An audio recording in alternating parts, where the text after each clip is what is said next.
غوث پاک تیرے ہاتھ میں ہاتھ میں نے دیا ہے، تیرے ہاتھ ہے لاج یا غوث اعظم۔ غوث پاک میں ساری زندگی پڑھتا رہا یا اللہ بروز قیامت غوث پاک کے غلاموں میں اٹھانا۔ یا غوث اعظم آج آپ کے عرس کی رات ہے، آپ کے مرید آپ کے فقیر دور سے آئے ہیں، آپ ہی کا فرمان ہے کہ نیک مرید میرے لیے اور میں گناہ گاروں کے لیے ہوں۔ غوث پاک آپ کے گناہ گار مرید آئے ہیں، ہماری جھولی بھر دیجیے، جھولی کو میری بھر دو ورنہ کہے گی دنیا ایسے سخی کا منگتا پھرتا ہے مارا مارا، میری لاج رکھ لو یا غوث میں مرید ہوں تمہارا۔ صلو علی الحبیب صلی اللہ تعالی علی محمد۔ یعنی یہ شرکی الفاظ دیکھیں، مولا علی کو اختیار ہو تب بھی، شیخ عبد القادر جیلانی کو اختیار ہو تب بھی غیب میں مدد کے لیے ان کو پکارنا یہ دعا ہے، اور دعا عبادت ہے، اور عبادت اللہ تعالیٰ کے ساتھ خاص ہے۔ ایاک نعبد و ایاک نستعین، اے اللہ ہم صرف تیری ہی عبادت کرتے ہیں اور غائب میں مدد کے لیے صرف تجھی کو پکارتے ہیں۔ اللہ کے علاوہ کسی کو آپ غائب میں مدد کے لیے دعا کے طور پہ نہیں پکار سکتے۔ منافقین کی خود ساختہ توحید میں نبی پاک صلی اللہ علیہ وآلہ وسلم کی ذات اقدس کو حضور کی محبت اللہ کی محبت قرار دینا اور حضور کی اطاعت کو اللہ رب العزت کی اطاعت قرار دینا، یہ منافقین کی خود ساختہ توحید میں شرک ہے۔ سورۃ النساء کی آیت نمبر 80 کی تفسیر میں امام ابن الجوزی نے اپنی کتاب تفسیر زاد المسیر میں، امام فخر الدین رازی نے تفسیر کبیر میں، امام بغوی نے تفسیر معالم التنزیل میں، اور علامہ آلوسی نے تفسیر روح المعانی میں یہ واقعہ ذکر کیا ہے کہ جب نبی پاک صلی اللہ علیہ وآلہ وسلم نے فرمایا کہ میری اطاعت اللہ کی اطاعت ہے، میری محبت اللہ کی محبت ہے، تو منافقین نے نعوذ باللہ تعالیٰ کہا یہ تو شرک ہے، الیاذ باللہ تعالیٰ۔ ایسے ہی خوارج کی خود ساختہ توحید میں اللہ کے بندوں کو حاکم مقرر کرنا یا حاکم تسلیم کرنا یہ شرک ہے، اور خوارج نے یہی کام کیا کہ قرآن مجید کی آیات کا سہارا لے کر انہوں نے نبی پاک صلی اللہ علیہ وآلہ وسلم کے صحابہ کرام، مولا علی مرتضی شیر خدا کرم اللہ تعالی وجہ الکریم اور دیگر صحابہ کرام امیر معاویہ رضی اللہ تعالیٰ عنہ کو مشرک کہا، اور سورہ یوسف کی آیت نمبر 40 پڑھتے تھے، ان الحکم الا للہ، نہیں ہے حکم مگر اللہ کے لیے۔ وہ کہتے ہیں اللہ کے علاوہ کوئی حاکم نہیں، لا حکم الا للہ۔ تو اب ان وجوہات کی بنیاد پر اور قرآن مجید کی آیات کا سہارا لے کے خوارج نے کہا کہ اللہ کے علاوہ چونکہ کوئی حاکم نہیں ہے تو جو اللہ کے علاوہ کسی کو حاکم مانے وہ مشرک ہے، لہذا علی بھی نعوذ باللہ مشرک ہے اور معاویہ بھی مشرک ہے۔ جب خوارج نے یہ کام کیا تو مولا علی مرتضی شیر خدا کرم اللہ تعالی وجہ الکریم نے فرمایا، صحیح مسلم میں 2468 نمبر حدیث ہے، فرمایا کلمۃ حق ارید بہا باطل، کلمہ حق ہے لیکن اس سے مراد باطل لی گئی ہے۔ خوارج نے اس سے مطلب غلط نکالا ہے، کلمہ اپنی جگہ پہ حق ہے۔ اب اسی طرح خوارج کے عقائد و نظریات سے جو متاثر لوگ ہیں اور جن لوگوں کے عقائد میں خوارج کے جراثیم موجود ہیں، یوں کہہ لیں خوارج کا لیٹسٹ ایڈیشن وہ اسی طریقے پر کاربند ہے، اپنی خود ساختہ توحید کے مطابق وہ یہ کرتے ہیں کہ کلمہ حق کا بولتے ہیں لیکن مراد اس کی باطل لیتے ہیں۔ انہی میں سے ایک ان کا جو نظریہ اور دعویٰ ہے، حدیث پڑھتے ہیں جامع ترمذی سے 2969 اور 3247 نمبر کہ الدعاء هو العبادہ۔ ترمذی، ابو داؤد اور نسائی اور ابن ماجہ میں حدیث ہے الدعاء هو العبادہ، دعا ہی تو عبادت ہے۔ دعا وہ عبادت ہے، تو کہتے ہیں دعا چونکہ عبادت ہے اور دعا کا معنی پکارنا، تو پکار عبادت ہے، اللہ کے علاوہ کسی کو پکارنا عبادت ہے اور عبادت اللہ کے علاوہ کسی کی شرک ہے، لہذا جو اللہ کے علاوہ ولیوں کو نبیوں کو پکارتے ہیں یہ مشرک ہے نعوذ باللہ تعالی۔ تو ہم کہیں گے کلمۃ حق ارید بہا باطل، کلمہ حق ہے لیکن اس کی مراد باطل ہے۔ یہ مطلب نہیں ہے کہ مطلق نعوذ باللہ تعالی کسی کو پکارنا بلانا یہ عبادت ہے اور عبادت جو ہے وہ شرک ہے، یہ مطلب ہی نہیں ہے اس حدیث کا۔ اب اگر الدعاء هو العبادہ کا یہ مطلب لیا جائے کہ مطلقاً پکارنا اور بلانا یہ عبادت ہے اور وہ شرک ہے، تو قرآن مجید کی دیگر آیات طیبات مثلا سورۃ النور کی آیت نمبر 63 کو دیکھیں، اللہ رب العزت نے ارشاد فرمایا لا تجعلوا دعاء الرسول بینکم کدعاء بعضکم بعضا، کہ تم اپنے درمیان رسول کو پکارنا اس طرح نہ بنا لو جس طرح کہ تمہارا ایک دوسرے کو پکارنا. اس آیت کی دو تفسیریں ہیں. ایک تفسیر یہ ہے کہ تم رسول کے پکارنے کو اس طرح نہ سمجھ لو, اس طرح نہ بنا لو جس طرح تمہارا آپس میں ایک دوسرے کو پکارنا. یعنی تم ایک دوسرے کو پکارتے ہو تو جب تمہیں کوئی دوسرا بندہ پکارتا ہے, بلاتا ہے, تو دل کرے بات سن لی, دل کرے بات نہ سنی. فرمایا کہ رسول کے پکارنے کو اس طرح نہ بنا لو, بلکہ رسول جب تمہیں پکاریں تو فوراً تم رسول کی جو بلانے پر, پکارنے پر لبیک کہتے ہوئے حاضر ہو جاؤ. ایک تفسیر یہ ہے.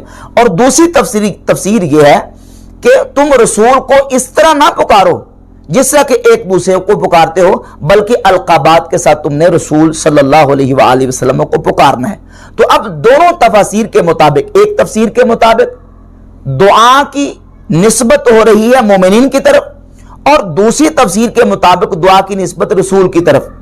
دعا یعنی دعا رسول کا پکارنا, اور دعا رسول کو پکارنا, یعنی رسول کو مومنین پکاریں یا رسول مومنین کو پکاریں, دونوں صورتوں میں دعا کی نسبت یا مومنین کی طرف ہے یا رسول صلی اللہ علیہ وآلہ وسلم کی طرف ہے. تو پکارنا دونوں طرف سے پایا جائے گا. اب یہاں دعا کا لفظ بھی مذکور ہے, اور دعا کا لفظ اس آیت میں بالکل واضح طور پر لفظ دعا, کلمہ دعا موجود ہے. اور دعا جو ہے یہ مصدر ہے, یہ یاد رکھیں. دعا ہی سے آگے سارے سیغے بنتے ہیں, ماضی کا, مضارع کا, امر کا, نہی کا, اسم فاعل کا. اور اس کی ماضی دعا ہے اور مضارع اس کا یدعو. دعا یدعو دعان, دعا یدعو دعان و دعوتن فهو داعن و دعی یدعا دعاء فذاک مدعو. اسی سے ادعو, اسی سے لا تدعو. تو دعا یدعو ادعو لا تدعو, یہ سارے کے سارے جو سیغے ہیں وہ اصل دعا سے بنتے ہیں. یعنی دعا کا معنی ہے پکارنا, بلانا, ندا دینا, کسی کو آواز دینا. تو اب اگر مطلقاً پکارنا, بلانا, ندا دینا نعوذ باللہ شرک قرار دیا جائے, تو پھر قرآن کی سورۃ النور کی آیت نمبر 63 میں جہاں مومنین رسول کو پکاریں یا رسول مومنین کو پکاریں, اس کا کیا کریں گے؟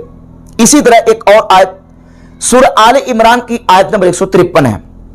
اللہ رب العزت فرماتا ہے والرسول یدعوکم فی اخراکم, اسی دعا سے دعا یدعو دعان و دعوتن سے, یعنی یدعو والرسول یدعوکم فی اخراکم, اور رسول تمہیں پکارتے تھے تمہاری دوسری جماعت میں, تمہارے دوسرے گروہ میں. یہ جنگ احد کا واقعہ ہے کہ جب مشرکین نے ہٹ کے حملہ کیا, صحابہ اکرام رضی اللہ تعالیٰ عنہ میں سے بعض جو ہے نا وہ ٹھہر نہ سکے, تو وہاں سے جب صحابہ اکرام جو ہے نا وہ چلے گئے, تو اس موقع کو بیان کرتے ہوئے اللہ رب العزت فرماتا ہے والرسول یدعوکم فی اخراکم, رسول تمہارے دوسرے گروہ میں تمہیں پکار رہے تھے, تمہیں بلا رہے تھے.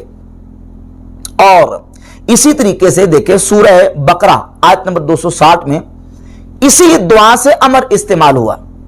ابراہیم علیہ السلام کو اللہ رب العزت نے حکم ارشاد فرمایا کہ آپ چند پرندے لیں اور پرندوں کو لے کے سدائیں اپنی طرف, اور پھر ان کو ذبح کریں, اور ذبح کر کے ان کو مختلف پہاڑوں کے اوپر ان کا قیمہ اور ان کے جو ٹکڑے ہیں وہ پھینک دیں. ثم ادعوہن یاتینک سعیا, پھر ان کو پکاریں, ان ذبح کیے ہوئے بے جان جانوروں کو, جو پرندوں کو آپ نے ذبح کر دیا ہے, بے جانوں کو, اور ذبح کیے ہوں کو مذبوحہ ان پرندوں کو جو نا وہ ذبح ہو چکے ہیں, ان کو پکاریں, اور پکاریں گے تو پھر وہ دوڑے ہوئے آپ کی طرف آ جائیں گے. اب یہاں حکم دیا جا رہا ہے کہ ادعوہن یاتینک سعیا, ان کو پکاریں اور وہ دوڑے ہوئے آپ کی طرف آ جائیں گے. تو یہاں نعوذ باللہ تعالیٰ ابراہیم علیہ السلام کا پرندوں کو پکارنا اور اللہ رب العزت کا ان کو حکم دینا ابراہیم علیہ السلام کو کہ پکارے, تو یہ عبادت بن جائے گا نعوذ باللہ تعالیٰ, یا یہ شرک ہوگا؟ ہرگز نہیں, بلکہ ایسا نہیں ہے. الدعاء هو العبادہ جو حدیث ہے, اس حدیث کے اندر دعا کے اوپر الف لام لگا ہوا ہے, اور الف لام جب آتا ہے اس کی مختلف اقسام ہیں. الف لام استغراقی, الف لام جنسی, الف لام عہد حضوری, عہد ذہنی, عہد خارجی. اب سوال یہ پیدا ہوتا ہے کہ یہاں جو الف لام ہے الدعاء کے اوپر, وہ کون سا الف لام ہے؟ اگر اس الف لام کو الف لام استغراقی قرار دیں اور یہ مانا لیں کہ ہر قسم کی تمام جو پکارنا ہے, بلانا ہے, وہ عبادت ہے اور وہ شرک ہے, تو اس حدیث کا ہرگز یہ مطلب نہیں ہے، بلکہ اس میں جو الف لام ہے وہ عہد کا ہے۔ جیسے سمجھیں سورہ المزمل کی آیت نمبر 15 اور 16 میں اللہ رب العزت نے جہاں موسیٰ علیہ السلام اور فرعون کا ذکر کیا تو کہا کہ ارسلنا الی فرعون رسولا، ہم نے فرعون کی طرف رسول کو مبعوث فرمایا، فعصا فرعون الرسولا، فعصا فرعون الرسولا، پس فرعون نے رسول کی نافرمانی کی۔ اب یہاں الرسولہ کے اوپر جو الف لام ہے یہ الف لام عہد کا ہے، یہ معنی نہیں ہے کہ فرعون نے سارے رسولوں کی مخالفت کی یا نافرمانی کی، بلکہ ایک خاص رسول کی، اور وہ کون سے ہیں؟ حضرت موسیٰ علیہ السلام۔ تو یہاں الرسولہ جو رسولہ ہے اس کے اوپر الف لام عہد کا ہے۔ الدعاء هو العبادہ، دعا عبادت ہے، دعا کے اوپر الف لام ہے عہد کا، معنی یہ ہے دعاء اللہ هو العبادہ، یعنی اللہ کو پکارنا اور اللہ سے دعا کرنا یہ عبادت ہے۔ مطلقاً پکارنا عبادت نہیں ہے۔ اگر مطلقاً پکارنا عبادت ہے تو سورہ نور کی آیت نمبر 63 میں ہے کہ رسول تمہیں پکاریں یا رسول کو تم پکارو، تو ایسے نہ پکارو کہ جس طرح تم ایک دوسرے کو پکارتے ہو۔ اور اسی طرح سورۃ البقرہ کی آیت نمبر 260 میں اور سورہ آل عمران کی آیت نمبر 153 کا میں نے حوالہ پیش کیا ہے کہ ان میں جو دعا ہے اور یدعو اور ادعو کے صیغے استعمال ہوئے ہیں کہ رسول تمہیں پکار رہے تھے اور ابراہیم علیہ السلام کو فرمایا گا کہ تم پرندوں کو پکارو، تو یہ نعوذ باللہ پکارنا جو ہے وہ عبادت بن جائے گا، ایسا نہیں ہے، بلکہ الدعاء هو العبادہ معنی یہ ہے دعاء اللہ هو العبادہ، کہ اللہ رب العزت کو پکارنا، اللہ رب العزت سے دعا کرنا یہ عبادت ہے۔ تو جب بندہ اللہ رب العزت کو اپنا معبود، اپنا خالق اور اپنا مالک اور اپنا الہ سمجھ کے اس کو پکارے گا اور اس کی بارگاہ میں جب جو ہے وہ دعا کرے گا تو یہ دعا کرنا عبادت ہے۔ اور کئی مقامات پہ دعا کا معنی جو ہے وہ یدعو اور دعا کا معنی جو ہے وہ عبادت کے معنوں میں بھی استعمال ہوا۔ کئی مقامات پہ جس طرح کی یہ جو خوارج ہیں وہ آیات لے کے آتے ہیں جس میں ہے کہ لا تدعو، اور لا تدعو کا معنی یہاں کرتے ہیں کہ لا تدعو کا معنی ہے کہ مطلقاً پکارنا، حالانکہ مطلقاً پکارنا نہیں ہے، بلکہ وہاں وہ پکارنا مراد ہے جو کسی کو اپنا معبود اور الہ سمجھ کے پکارا جائے، اور اس کا مفسرین نے ترجمہ کیا ہے تدعون اے تعبدون۔ مثلا تفسیر طبری امام ابو جعفر محمد بن جریر طبری کی تفسیر طبری اٹھا کر دیکھ لیں، اس میں سورہ فاطر کی آیت نمبر 40 کے اندر جو تدعون کا کلمہ استعمال ہوا تو وہ تفسیر کرتے تدعون اے تعبدون، یعنی وہ جن کو تم پکارتے ہو یعنی جن کی تم عبادت کرتے ہو۔ تو تدعون کا معنی کیا ہے؟ تعبدون یعنی عبادت کرنا۔ اور باقی رہ گئی ایک بات پکارنے کی، تو مطلقاً پکارنا عبادت نہیں۔ سیدنا فاروق اعظم رضی اللہ تعالیٰ کی ذات اقدس مدینہ شریف میں موجود ہیں، اور مقام نہامند پر لڑنے والا ان کا لشکر جو کفار کے مقابلے میں آیا اور کفار حملہ کرنے ہی والے تھے کہ حضرت عمر فاروق رضی اللہ تعالیٰ عنہ نے اپنے لشکر کے سپہ سالار ساریہ کو آپ نے بلایا اور پکارا دور سے، مدینہ شریف میں رہتے ہوئے خطبے کے دوران عراق میں لڑنے والے لشکر کے سپہ سالار کو کہا یا ساریہ الجبل، اے ساریہ پہاڑ کی طرف، پہاڑ کی اوٹ لو، پہاڑ کی طرف ہو جاؤ۔ تو حضرت عمر نے پکارا اور بلایا اور ندا دی۔ اگر ندا دینا پکارنا دور سے شرک ہے نعوذ باللہ تعالیٰ، تو حضرت عمر نے کیا کیا؟ اور یہ روایت بھی بالکل جو ہے نا وہ صحیح ہے اور کم از کم درجہ حسن کی روایت ہے، اور اس روایت کو بڑے بڑے ائمہ محدثین نے جو ہے وہ حسن کرا دیا ہے۔ مثلا یہ روایت امام بہقی نے اپنی کتاب دلائل النبوہ میں، اور اس کے علاوہ امام بہقی نے اپنی کتاب الاعتقاد میں، اور علامہ ہبت اللہ اللالکائی نے شرح اصول اعتقاد اہل سنہ میں اس روایت کو بیان کیا۔ امام ابن حجر اسقلانی نے الاصابہ فی تمییز صحابہ کی جلد 1 صفحہ نمبر 675 پہ اس کو ذکر کر کے اس کو حسن لکھا۔ حافظ ابن کثیر نے البدایہ و نہایہ جلد 7 صفحہ 147 پر اس حدیث کو لے کے کہا کہ حسن جید۔ غیر مقلدین کے عالم ناصر الدین البانی نے اپنی کتاب السلسلۃ احادیث صحیحہ جلد 3 صفحہ 101 پر اس کو حسن قرار دیا۔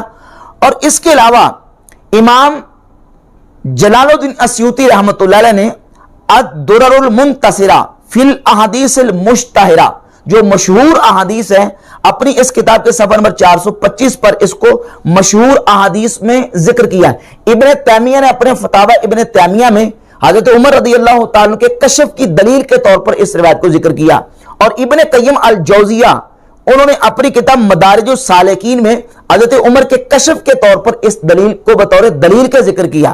جہاں تک رہ گئی بات اس روایت کے اوپر جو اعتراض اور اشکال کی، جس طرح کے انجینئر محمد علی مرزا نے اپنے بابے زبیر علی زئی کی اتباع میں اور اندھی تقلید میں کہا کہ یہ روایت جعلی ہے، ضعیف ہے، حالانکہ یہ روایت جو ہے بالکل کم از کم درجہ حسن کی ہے۔ اور وہ اعتراض اور اشکال کیا ہے؟ وہ اشکال یہ کہ اس روایت میں محمد بن عجلان راوی مدلس ہے اور وہ ان کے ساتھ روایت کر رہے ہیں، لہذا یہ روایت صحیح نہیں ہے، ضعیف ہے۔ حالانکہ یہی محمد بن عجلان آپ امام بیہقی کی الاعتقاد اٹھا لیں، امام بیہقی کی دلائل النبوہ اٹھا لیں، علامہ ہبۃ اللہ لالکائی کی کتاب شرح اصول اعتقاد اہل سنہ اٹھا لیں، تینوں کتابوں میں محمد بن عجلان نے باقاعدہ سے ایاس بن معاویہ بن قرہ سے سماع کی تصریح کی ہوئی ہے کہ وہ کہتے ہیں مجھے حدیث بیان کی ایاس بن معاویہ بن قرہ نے، لہذا محمد بن عجلان کی ایاس بن معاویہ بن قرہ سے سماع کی تصریح باقاعدہ موجود ہے، اور یہ روایت بالکل صحیح ہے، کم از کم درجہ حسن کی ہے، اور ائمہ محدثین نے اس کو صحیح مانا ہے۔ اور حضرت عمر فاروق رضی اللہ تعالیٰ کا کشف بھی اسے ثابت ہوتا ہے، اور آپ کا دور سے ندا دینا اور پکارنا بھی ثابت ہوتا ہے۔ اس کے علاوہ بے شمار دلائل موجود ہیں جس میں صحابہ اکرام سے لے کر اولیاء اللہ، تابعین، تبع تابعین اور بڑے بڑے امت کے جو اسلاف ہیں ان کا دور سے اللہ کے بندوں کو پکارنا اور ندا دینا ثابت ہے۔ تو نعوذ باللہ کیا اس سب کو شرک کرا دیا جائے گا؟